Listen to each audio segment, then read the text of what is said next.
So we are in the play to earn genre. So our players earn cash, not virtual currency, not cryptocurrency, not funny money. They can actually take earnings in the game, their virtual rent that accrues, and cash it out for fiat currency through we have a partnership with a company called Tremendous. We think the future is today is certainly not what we thought when we launched it, so it's still evolving.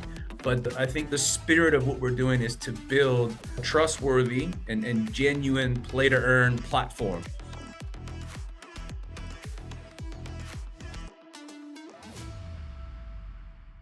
Welcome, everybody, once again to Get in the Hole with Tech-Gofer. I'm Nick Mulholland, president of Tech-Gofer, and also your host. Today we have probably the most interesting character that we've run into doing 30 different events across the U.S., Mr. Beau Button from Atlas Reality. Yes, really sir. appreciate Pleasure. you making some time.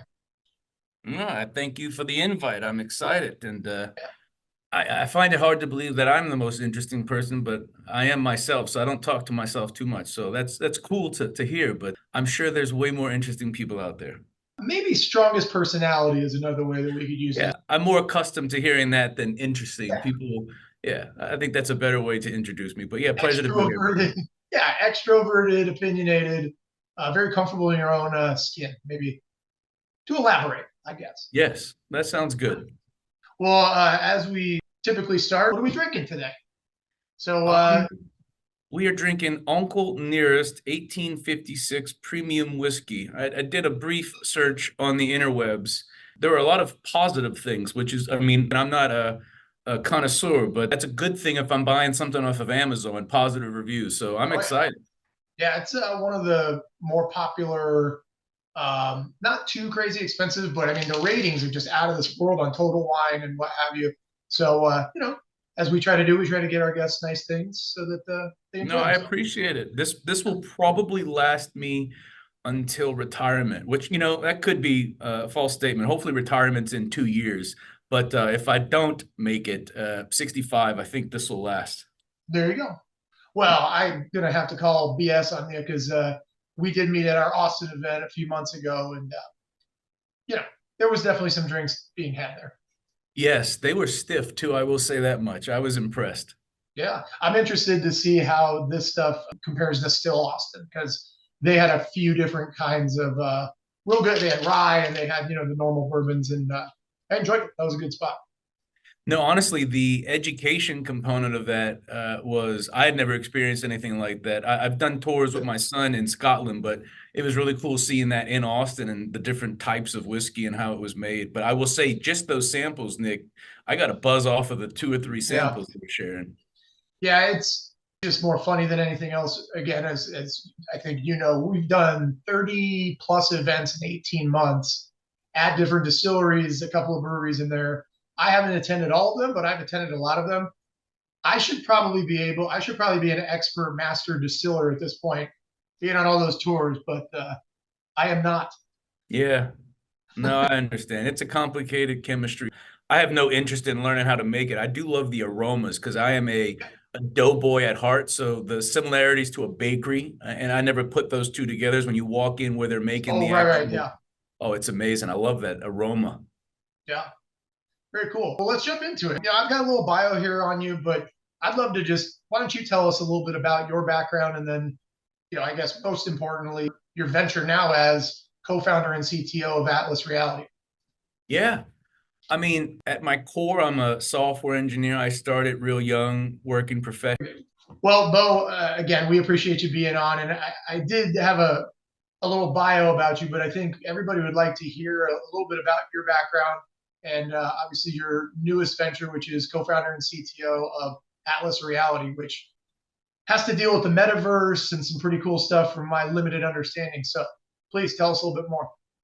Yeah. I mean, I started off probably at the age of 8, dabbling with Quick Basic. I've always had a knack for, I guess, taking things apart and trying to understand how they work. And when I've got access to my first computer, it didn't really, it was, less hardware, more software. So I really got into writing, applications using Quick Basic. And like I said, that was probably around age 8 or 9. I'm 41 now. So, probably early 90s. And then thankfully I was able to transition into, an actual software engineering role at the age of 15. I was in high school and I got a job at a local software development company that was in the content management and e-commerce space, kind of at the beginning of that, I guess bubble. And then I did that for 4 or 5 years, tried college. I gave it a shot for a year and a half and then realized that I was already making the money that most of these students were struggling like to get through college to make at the end of it. So I dropped out. And then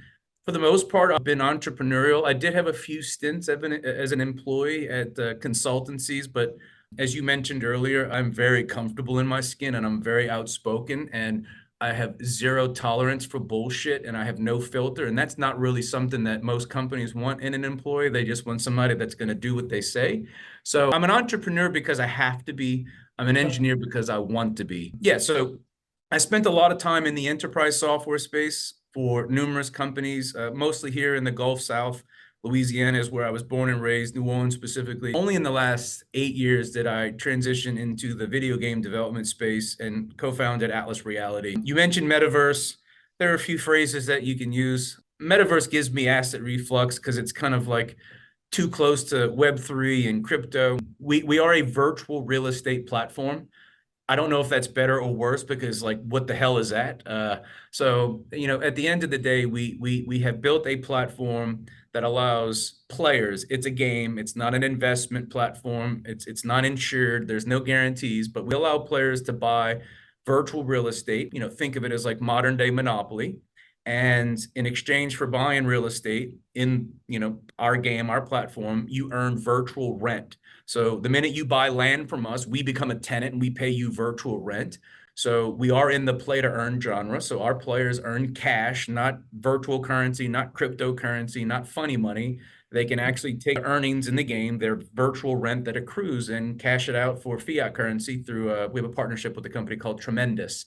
But yeah, there's a lot to unpack there because we Yeah. are a gaming company. This is our second title. The first title called Atlas Empires was kind of amalgamation of Clash of Clans and Pokemon Go. That was our original inspiration into getting into location-based games. We saw Pokemon Go. We knew that there was something there. I had a lot of experience with geospatial, but we kind of transitioned from Empires when the Web3 virtual real estate kind of concept started to pop up. And I was just enamored with this idea of virtual real estate. And I'm not a pessimist entirely when it comes to crypto, but I call bullshit when I see bullshit. So we built it off chain and we're the only company to kind of like succeeding in this space. So it was the right decision.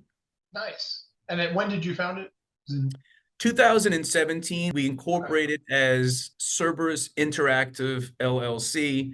A year Mhm. into that, we transitioned to a Delaware C Corp, and then we rebranded, I think, 4 years ago from Cerberus Interactive, primarily because nobody could spell Cerberus or didn't know that it was the three-headed Right. dog that guarded the gates of Hades. And we rebranded as Atlas Reality. And tragically, we are often called Atlas Realty because we're in the virtual real estate. So we're still screwed, but it's a different name. So who is your target audience for this business? Well, when we set out to build this, we really had no idea, but we just saw the numbers from, other players in this space. A big Web3 virtual real estate platform called Upland. There was another one called Sandbox. I can't say we were going for the crypto bros, but, Mhm. we know who our customer is now more than we did in the beginning. We were just trying to build a platform, but I'd say we are heavy on the male, young male. I don't have any type of exact age ranges, but I've Yeah. interviewed a lot of these folks. They're not young kids, they're not preteens. There are some teens, but I think most of the players that are actually grinding on this game are probably early 20s trying to figure out how in the hell they're going to pay their bills. And they're doing things like Get Upside and what other any other app that they can earn some beer money and sometimes utility bill money as well, just to put Sure. some money in their bank account. Where can they find your platform? So we are a mobile app. You can find us on the web, but that just directly links to Google Play or the Apple App Store. So the Mhm. easiest way to get access to Atlas Earth is open the respective app store on your phone, type in Atlas Earth, and we should be, if our ASO contractors doing their job, we should be the Right. first result. How many users or adopters do you have on your platform today? So from an install perspective, and that's not a great indicator of where we are. So I think we're over 5 million installs now. On a monthly basis, I think we hover around that just north of like a half, so 550,000 monthly active users. So, we've got all of these installs. There's a bunch of attrition. People install it and say, no, I'm not walking to buy Right. virtual real estate. I've got more important things to do. And then the number that most game studios or mobile studios will use to indicate kind of like player activity is DAU. We're around 120,000 daily active users. And now to go, so if I were to go get your app, is there I'm loading some money onto this to then go buy my first real estate property? You can walk. I'm definitely interested. Tell me more about what the user experience is from when they start to why they want to keep engaging. Yeah, so every player, every unique install, and if you've got 10 Facebook accounts, that's technically 10 unique Mhm. installs. We do not promote multi accounts, but there's very few things that we can do. But every account gets a free piece of land. So that first piece of land, Mhm. we kind of walk you through that, we call the FATUI, the first time user experience or tutorial. So we kind of teach you the basic mechanics. But if you've used Google Maps or Waze or Apple Maps, the mechanics, the UI are instantly familiar to you because it's just a map and it's not an imagined map. It's the actual map of the United States. So if you're in New Orleans, Louisiana, like I am, and I open the game, I'm going to see exactly the map that my car nav or my mobile nav would show me. The difference is instead of navigating, I'm able to actually select what we call a parcel. That's a real estate term, but it's not one-to-one with like the actual parcels in the city of New Orleans or any city to be exact. They're actually just squares of 30 by 30 foot pieces of land. And you buy the land, you get one for free. And then in order to buy more, you either have to buy the virtual currency, which is called Atlas Bucks. If I'm not mistaken, and don't hold me to this, I believe 100 Atlas Bucks today cost $4.99, $5, and one parcel is 100 Atlas Bucks. So you could, basically say at the minimum tier for virtual currency, it's going to cost you $5 to buy a piece of land. So we give you one $5 piece of land for free. Now, naturally, the more virtual currency you buy, the unit cost comes down, and we sell packages up to $1,000. And there are players that are buying $1,000 worth of virtual currency to buy land. So yeah, once you have the land, we provide about a half dozen mechanisms for the players to earn additional Atlas bucks. So if you don't want to spend money, you can grind. There's an opportunity in the game for you to watch ads to be, basically compensated in Atlas bucks. It's a really low because we don't get paid a whole lot for every one of those impressions. We also have a travel program, which is kind of strange, but you can book hotels through our platform and you Oh, get an instant reward. And that's, it's not being used by everybody because, clearly there's other rewards programs and, sure. not everybody wants Atlas bucks. You can complete surveys. So again, this is not an uncommon, game mechanic. You can watch ads, you can complete surveys. There's some apps that's all you can do. But the real beauty of our platform is we've given the player a bunch of opportunities to earn the in-game currency. And every piece of land that you buy, regardless if it was the first one, which was free, or if you've earned the AB, or if you bought the AB, generates rent per second. So the easiest way for me to articulate that to someone who's like, what in the hell does that mean? Like, who's renting it? We own the property, you buy it from us, and then instantly Atlas Reality becomes a tenant. And we're paying you rent per second. And there are four types of rarity. So just like in most games, if you have a loot crate, there's a common, we have a rare, we have an epic, and a legendary. And it's luck of the draw. The legendary pieces of land will generate more rent per second. So clearly people want more legendaries, but there's nothing you can do to influence that. It literally is just mathematically random. But that rent per second can be accelerated by doing things in the game. And every one of those things that you can do to accelerate that rent generate us revenue. And in essence, what we're doing is sharing some of that back with the player. Sure. If you book a hotel, if you fill a survey, we have this platform called the Atlas Merchant Platform where you can use your Visa or debit card or Visa or Master credit card, forgive me, at participating merchants. We've got, I think, a little over 6,000 merchants on the AMP platform where instantaneously. You swipe your card at a vendor and you get an in-game, it's an in-app a pop-up message saying thank you for spending $50 or whatever you spent. You've gotten, some AB. So yeah, I mean that's the crux, but like that virtual rent is what players are trying to accrue. And Mm-hmm. once they've accrued $5 of virtual rent, you can redeem it for cash. And that's the tremendous integration. You can get gift cards, you can actually donate it to charitable organizations if you so choose. You can do a Mm-hmm. bunch of stuff with it, but that's the off ramp for players to get cash. Yeah, that's really interesting. I've never heard of a platform like that. So, big picture, is there an end goal? Is it just continue to add more and more, merchants and more people? I mean, I would assume the goal is that you're continuing to try to get user engagement, right? Yeah, I mean, look, growth is really what we're focusing on now. We are adding new features, but our primary focus is internationalization. Just Mm-hmm. launched today in South Africa, and that makes, I think, the 11th country that we've launched this game in. So we recognize that we can take what we have today, a little bit of work on the localization side of things and translations, which with the assistance of AI is pretty effortless. Sure. But we're just launching in other markets with the same product. There is a big picture, and not everybody in the company has the same big picture, but like we built a game that so happened to work. So like what we Mm-hmm. think the future is today is certainly not what we thought when we launched it. So it's still evolving. But I think the spirit of what we're doing is to build a trustworthy and genuine play to earn platform that so happen is it's fronted by virtual real estate. But we're going to add more ways for players to do what they already do or convert their time into virtual currency to buy more virtual land. And, Mm-hmm. as a co-founder, I'm genuinely interested in allowing players to earn money, ideally not having to watch 1,000 ads. So I'm personally exploring opportunities in the game that's tangential either to real estate, like building buildings and 3D models. How can we expand on what we're doing so more players can actually earn real money? I'm not suggesting they're going to earn a wage, a working wage, but if somebody can pull out a couple $100s a year from a game and they enjoy it, I think that's brilliant. Yeah, I agree. It makes me kind of remember watching. Well, actually, I read the book first, the movie Ready Player One.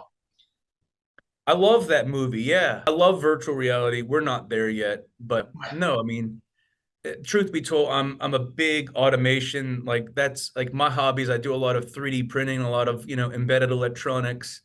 I know this is not me like forecast. I have an opinion of where we're going to be in 10 years. We're going to have to change some things. Like as a society, there's a large percentage of our population that I'm a father of three teens. I'm not saying that my three kids are useless, but there are a lot of useless folks out there, and that's not honestly entirely their fault. I think our education system is shit for the most part, but there's a lot of things that we're going to have to address. And if people are going to be at home without access to, a job, there's a bunch of stuff that we can use them for in the digital space. There's a lot of creative people that just don't know how to use the tools like 3D design tools. So if we can somehow help with that, I'd be happy. Yeah. So tell us a little bit more about the 3D printing. I know very limited about that. How did you get into it? What do you do with it? I don't do anything useful. I got into it because I was mesmerized. I was a very early adopter of a company called MakerBot. Bought one of their first devices. It was actually made out of laser cut plywood. It was a piece of shit, to be honest with you. But, when it worked, I can still remember the sensation of being able to take something that was on the screen that I could manipulate with gizmos in 3 dimensions and then put print and then have the exact object in 3D. Like it was just, I had never seen that before. So that was just, it was curiosity that honestly got me into it. I have printed a few things that, but I guess the 3D printer experts would call functional prints, actual things that you can use. Mm-hmm. I think the most heavily used thing that I've printed are taco stands. We do Taco Tuesday with the kids. And those little plastic things that you sit on your plate so the tacos, will stand upright. Yeah. I saw a design that I really enjoyed and I printed them, and we've probably used them for 4 years almost every Tuesday. So Oh, everybody's always reminded that I like 3D printing, but I don't make any money. That's not the goal. It's just, yeah. again, I really like the ability to take something that's intangible and manifest it. I Yeah. printed flower pots for my wife, which that's probably the reason I'm still able to have 3D printers because I've kind of Yeah. like that was the peace offering. But yeah, I mean, that's part of kind of like my opinion of what the future is going to be for manufacturing. You know, the devices I use are hobby grade, but there's companies that use lasers and metallic dust to print metal parts, and they're Oh yeah. doing this in aerospace to this day with like the impellers on rocket engines, or turbines, not like solid rockets. So That's just, I'm just curious. Like I like yeah, to play with it, but I probably haven't used my 3D printers in 6 months. But I recently bought a brand new one. It's a new company that I saw at CES, so I'm really excited about getting access to a more modern printer. But yeah, that's it basically. that's funny. I was lucky enough a couple years ago with an entrepreneur group that I'm with, got to go tour the Rocket Labs distribution point or their main center in LA or in Orange County area. And yeah, they were showing us their 3D printers that they're using to build the parts. Then they've got what I can only describe as a lightsaber that cuts them perfectly, that they roll it through because it has to be exact when it goes into those spaceships. So it's fascinating. No, I mean, honestly, my passion's more on like CNC, computer numerical control. So like manufacturing parts using, robots. I don't have the space or the funds to buy a $300,000 5-axis mill. If I'm able to exit in the next 2 or 3 years of Atlas, you can guarantee your ass I will be in a warehouse in Cedar Park, Texas, with some of the most sophisticated manufacturing, not for any real purpose other than I want to know how it works. And yet I would like to actually build a car from scratch. That's kind of a passion project of mine. Like just start from scratch, using the computer, design it, probably go through several generations, but I want to Yeah, make everything myself. that would be one hell of a project. And I'm just glad to hear, being that I met you in Texas, you weren't going and manufacturing guns with your 3D print. Yeah, I have a very large gun collection, but not building guns. I have no Yeah, desire to 3D print guns. I do love explosions though. So like Tannerite, and I used to be the proud owner of a Barrett 99A 150 cal, but that was one of the first things that was liquidated during the divorce. It was 10 years ago. I'm still sad about it because that was one of my favorite guns to take to the yeah. range. They would literally make me yell, "Fire in the hole." Before I pulled the trigger because it was fully suppressed. There's a Wow. company called Animal Works that makes this giant suppressor for it, and it wasn't loud, but it made a concussion, and Yeah. everybody, all of their rifles would get knocked over. But yeah, anyhow, that's the part of Texas I love is the ability to literally walk around with a bazooka if you wish. I'm sure there's a lot of people that might be listening that would agree with that. Yeah, I mean, And I'm more, I don't have a bazooka. I do. This is the other hobby. I do a lot of high-powered model rocketry. So we launch a lot of very large, solid, rocket motor powered, rockets into the stratosphere for no other purpose than we built it. It didn't just, explode, or it did explode, and it's fun. yeah, you got to have outlets, Yeah, if it which, doesn't go up, it certainly makes a hell of an explosion. So it's fun regardless. well, speaking of fun things that you do outside of work or whatnot, this podcast, as I'm sure that you know, it revolves around what are we drinking? We like to bring on fun and unique and interesting guests, obviously, that are technology leaders and play in the space. And last, golf, just because, as interesting as this sounds, we've identified that our ideal customers are the ones that like drinking and golf. So hence why we've kind of put together said podcast. So I wanted to ask you before we kind of end things, what is your favorite golf story if you've got Good story. It's really short. I'm not an avid golfer. I love watching golf. My wife hates golf. She loves volleyball. I don't know all of the mechanics. I'm pretty bad at it. I do like going to Top Golf with the kids because it's just a fun thing to do when one? it's not 100 degrees in Texas. Sure. Mm-hmm. But I was in Mexico for a wedding. There was a PGA course. I can't remember the course. And one of our business partners, who's a local New Orleans attorney, very well to do, very connected, he invited me to go golfing. I was like, bro, this is a bad idea. And all I remember is he had a handful of Cuban cigars and a bottle of Havana Club rum. And he was equally as bad at golf as I was. And at that moment, I realized why he played golf.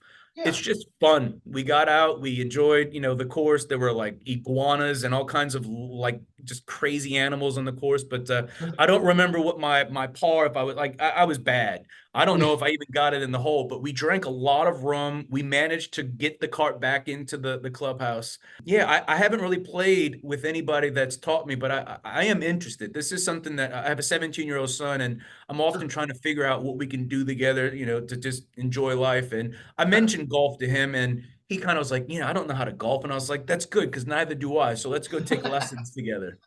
Yeah, I think if you talk with most people that play golf, it's not necessarily about your score. It's about being outside of the house, being out there, probably having a couple of drinks or maybe not, being with some friends, having some laughs.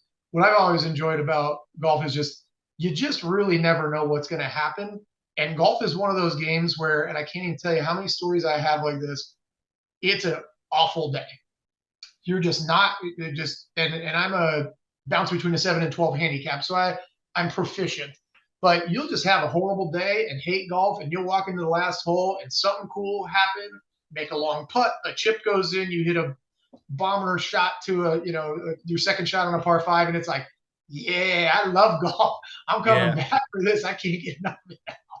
I don't Yeah, really know no, too look, many other I games that get are it. really like that. I mean, I think in the next year or two, I'll seriously get somebody to help coach me on my swing. Every now and then at Top Golf, and again, I'm using that only because it's accessible. Sure. I'll impress myself, but I can never reproduce it. It's just pure luck. And I wake up sore because I know I'm not doing it right. I'm not using the right club. But yeah, I don't know a whole lot about it, but I do enjoy watching it on TV, oddly enough, because I remember in the Yahoo game days when there was billiards and it would show the angles. So my analytical brain, like, not that I could probably do it on an actual golf course, but when you're Mhm. watching it from afar, it's like, okay, let me see where the ball is going to go. Like it's just I've kind of turned it into a math problem, which for Yeah. some reason is enjoyable. Yeah, you know what? I very, very much enjoy watching golf. I bet on it a little bit, but that's actually very, very difficult. But you watch the pros. I feel like I learned something just from watching them. I don't know why. I actually just switched my putter grip. That's been interesting because I watched one of the pros putting a different way than I did and thought that might actually be a good way to putt. Yeah. Well, listen, I wanted to say again, thank you so much for being on the show. Let's see. For those of you that enjoyed, please like and subscribe. Check out our website where we got all of our updated events that are coming up for IT leaders all over the United States. And outside of that, Beau, once again, we're looking forward to seeing you in a couple of weeks. Likewise. Just a reminder, are we going to taste this on the podcast or what are we going to do with this? Absolutely. I didn't open it. I didn't want to spoil it. So you've Oh, already you're good. cracked yours open. So I'm going to Yeah. take a sip of this just as a I, moment. I I apologize that I didn't tell you to do that earlier No, because it's good. that's how we Honestly, normally if kick off the show. if I would have opened it, I would have probably slurred my speech because if it's really Oh, good, I think you did good. It is pretty smooth and good. yeah. Look, I'm ignorant when it comes to what is a good bourbon, but the mouthfeel on that is magical. I'm not Yeah. often drinking things neat, but that's nice. Thank you for Yeah. it. I appreciate it. Like I said, it won't go to waste, I can assure you, but I'm going I'm to glad to hear savor that. it probably once a quarter. All right, fair enough. Well, we wish you a lot of success as you continue to grow your business. Again, really appreciate the time and look forward to again seeing you soon. Likewise, brother. I appreciate Thanks y'all. You have a again. good one. Cheers.